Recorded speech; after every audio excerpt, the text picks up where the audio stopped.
प्रभु यीशु ख्रीष्टर अनुग्रह आशीर्वाद आम अति सुंदर भाव में कार्यक्रम को परिचालना करुछु।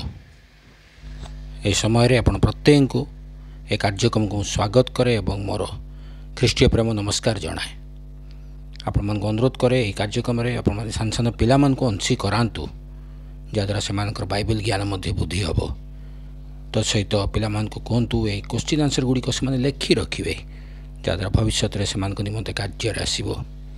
आम अधिक अधिक ए लोक मान को अंशी करवा जहाँद्वारा आम समस्ते मिसी बाइबल ज्ञान रे बुद्धि पाइबा।